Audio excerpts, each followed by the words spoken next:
Open Adobe Photoshop.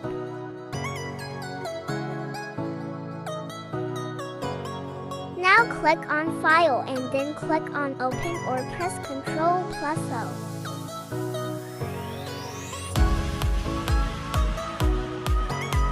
Now select the image and click on Open button. Press Ctrl+J to copy the layer. Now click on Selection tool or press W.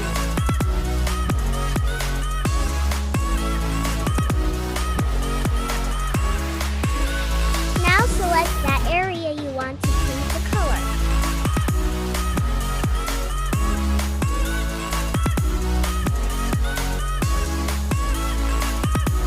Now press Ctrl+U.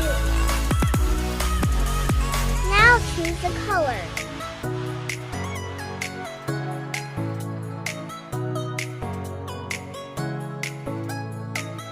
Now click on OK. Now repeat this method again with another area.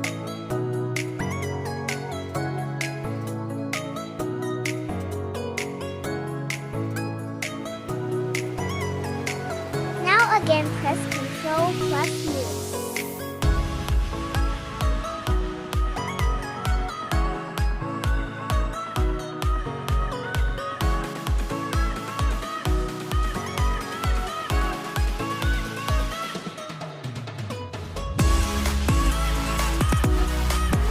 Final result.